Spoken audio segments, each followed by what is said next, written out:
Well, welcome back everybody to this playthrough of Freeways. In the last series, last episode, we finished the quick speedrun of this world. We were playing in 20-minute chunks just to fill it in and get the world going.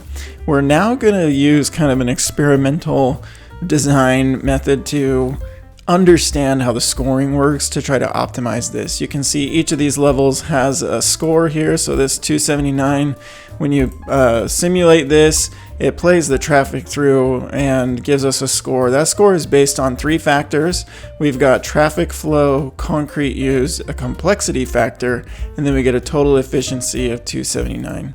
So each of these levels has a different score based on how we used those 3 factors. What we want to do is try to understand those and improve the efficiency of each of these levels. And then that drives up our overall world efficiency. Currently we're at 16,104 and we're going to try to drive that up as high as we can.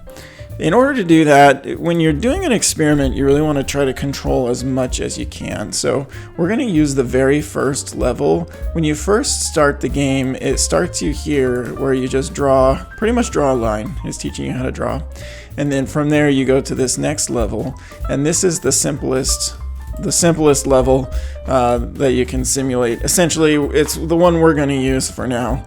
There may be one that's actually simpler, but we're just going to go with this. So when we do this tutorial level, it says our traffic flow was 70. We used 2940 tons of concrete.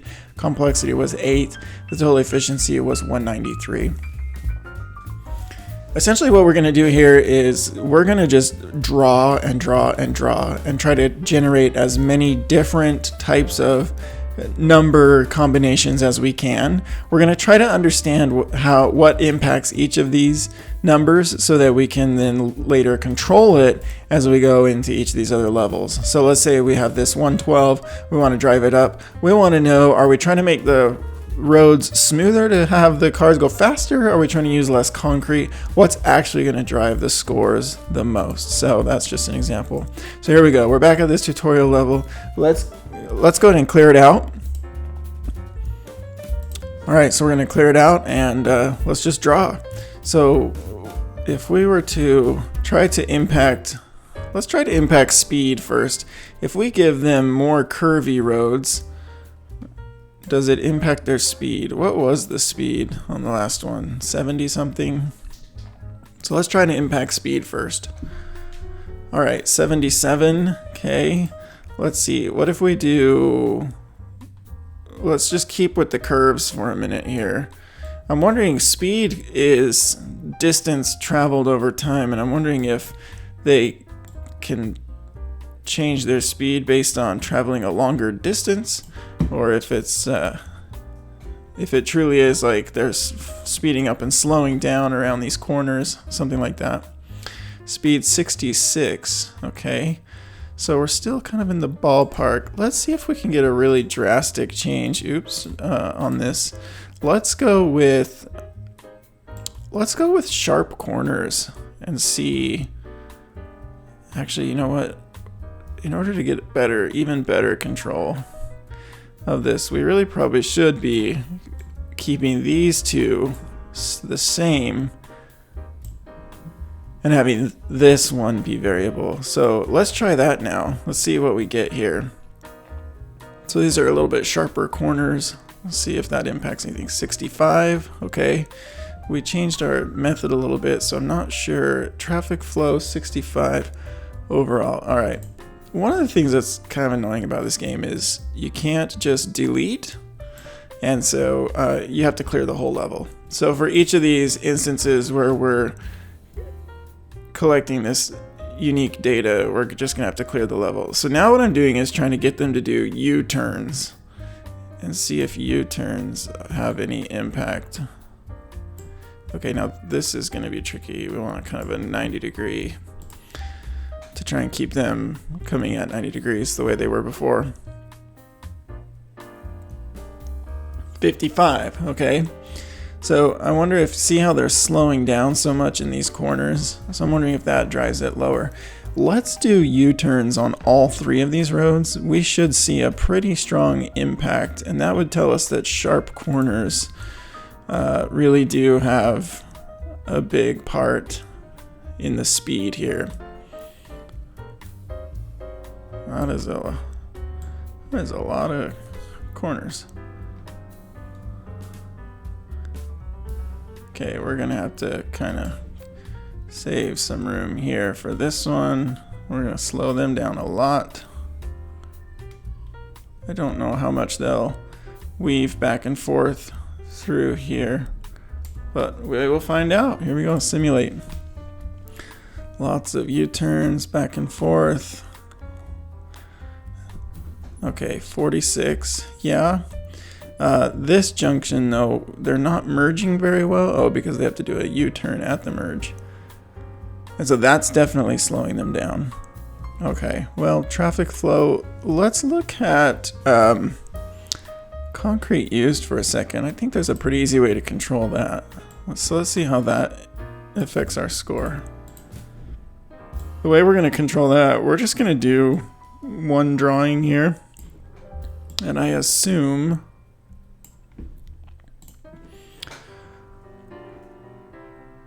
that if we were to add some concrete off the roadway, the cars won't use it, but it would increase the amount of concrete used.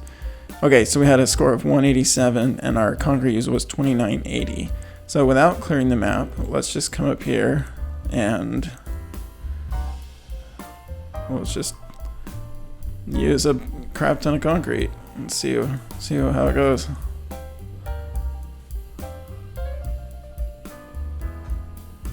Okay, we used about half our concrete so far, so let's see what we got. There we go. Oh yes, okay. 9,400 tons of concrete used. Our score dropped to 59. Traffic flow is at 69. I don't remember what it was before, probably close to that because we didn't really do anything to change the roads. Let's do one more just for science sake. I accidentally put a bridge there. Didn't really want to do that, but that's okay. Okay, let's simulate here. We're not gonna jam, but our score should drop. 44. Yeah, so our traffic flow is still 69, and we're using now 12,000 tons of concrete. And it says well done, because our score is going lower and lower. One thing I've noticed is the complexity factor remains at 8. Now, this complexity factor, I'm not really sure if that's assigned to the level or if it's looking at what I've drawn. And yeah, if it's looking at what I've drawn and then making kind of a deduction of complexity, but we're gonna play with that in just a second. Let's run a clean out of concrete. I haven't run out of concrete in this run through yet, so let's see what our lowest score is when we get out of concrete. 69 kilometers an hour. We've got 14,000 tons of concrete used. Complexity is still 8, and our total efficiency is 38. Still not our lowest score. If you remember from the speedrun playthrough, our lowest score was 35. So even using all the concrete just to get these few cars through, we're still not at our lowest score, which means I think it's going to be hard to beat 35 for the low. But we're going to try it anyway at some point. All right, let's go here. Let's clear this out. What I'd like to understand then is how bridges end up using concrete. So 14,000 tons of concrete used. What if we make that all bridges? Does that impact the amount of concrete used? So I'm wondering if bridges use more concrete. All right, we're gonna go up twice and we'll just connect straight in. So each of these light gray ones, those are first level bridges. This is a second level bridge, and essentially I'm trying to see, does this use more concrete when you're up on bridge level? Okay, so 6,300 tons of concrete. Not sure yet, but our efficiency is pretty low already. I think we were up over 100 when we had a similar score before. Now what we're gonna do is go ahead and fill in. Our complexity is still 8, so Bridges don't seem to impact complexity. That's interesting to note.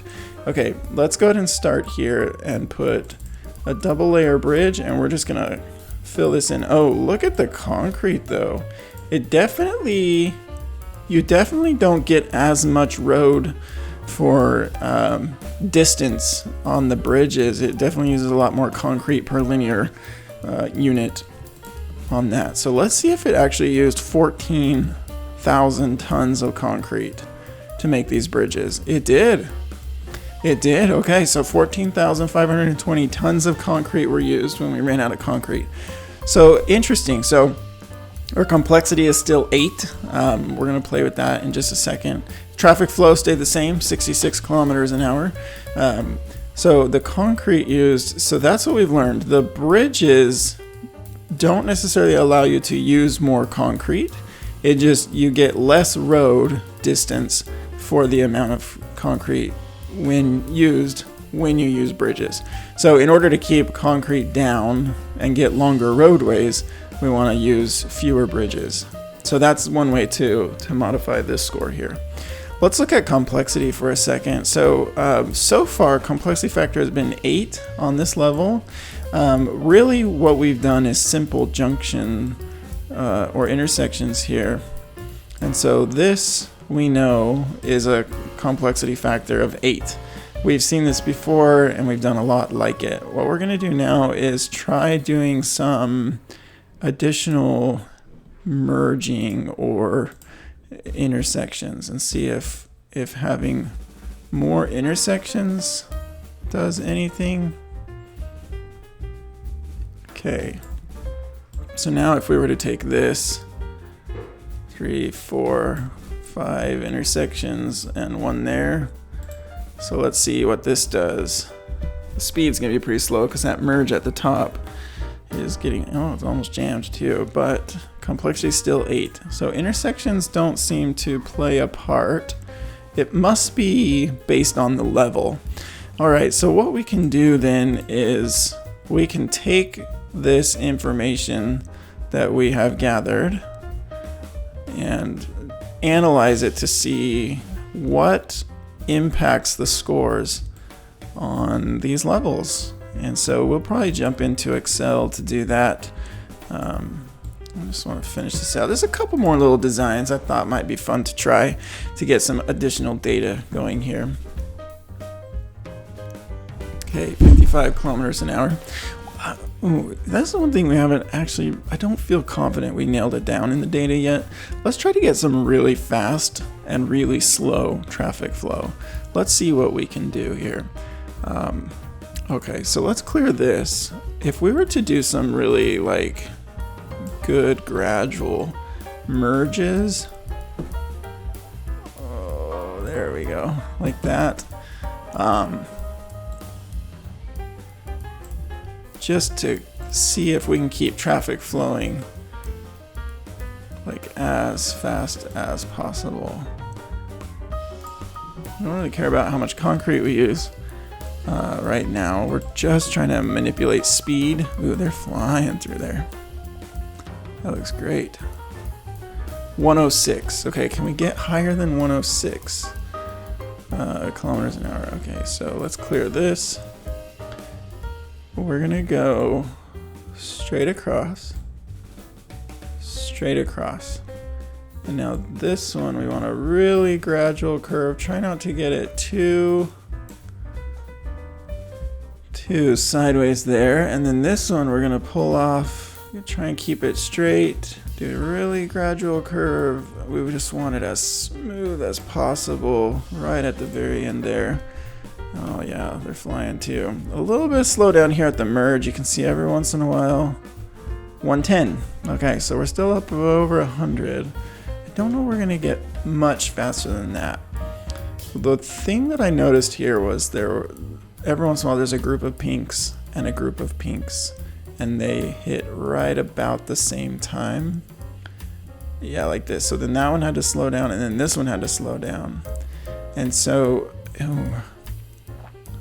knowing that, is there a way, if we were to keep this one pretty much as it is, but bring this just a little longer so that the essentially the frequency of cars here and the frequency of cars there don't line up so much. Oh, I wonder. See, this is where it gets, actually, yeah, I do want to see the score one more time, because we know we're slowing down a little bit. We were at 110 and our total efficiency was 212. Okay, let's clear this. We're gonna try our best to just duplicate exactly what we had, with one exception being, so merge nice and smooth. Okay, now the one exception being, we want this road to take just a little bit longer to get there, so that these cars don't line up so easily with those cars. Now, this is just total guesswork. I have no idea if this is going to help it or not.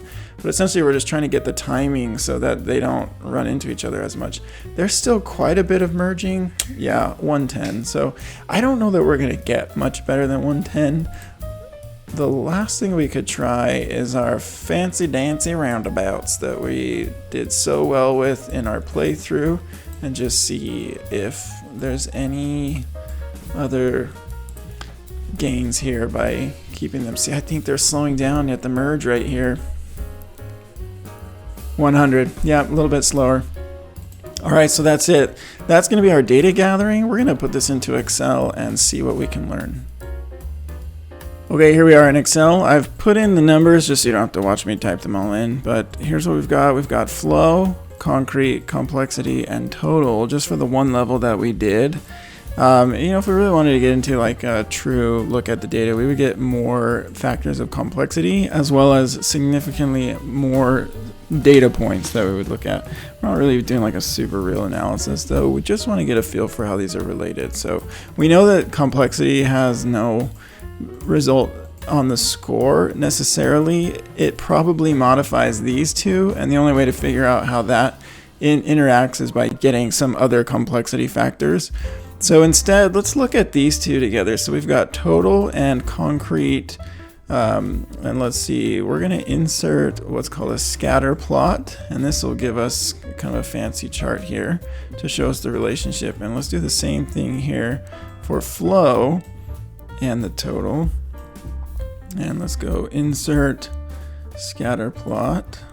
Okay, so this one's a little messier. This one's got kind of an interesting curve down. It looks like as we use more concrete, so this is concrete used, as we use more concrete, the score goes less, but not significantly less. It really drops a lot early on. So if you're using less concrete early on, you're doing a lot better. But once you've used a lot, using a little bit more isn't really going to impact the score that much. Also, what that means is if you're using a lot of concrete, trying to trim back the concrete isn't going to help much on the score unless you can really trim it back a lot, and then you get back up here to the higher scores. So that's good to know. Concrete has an impact if you're using less, like a lot less. It can have a stronger impact, but once you've got a lot of concrete on a particular level, it's probably not going to impact it that much. Now, as we look here at speed, so we go linear here. It looks like as this approaches here, this was what, speed, and this was score. So you can actually get a 0 score and still have the cars moving. I'm not sure how that works, but I think we've got the perfect setup to try it out. We've got that one level that we've currently scored 35 on, and I think if we were to burn down a bunch of concrete, I know that's not bringing the speed down, but it would definitely bring the score down a little bit. So we can look at that. There's definitely also going to be a relationship between these two. We know that because as we showed they were independent, but they're also related because obviously they're both playing into the total. But you can change the speed. I'm sorry, you can change the amount of concrete used without even touching the speed, and it does change the score.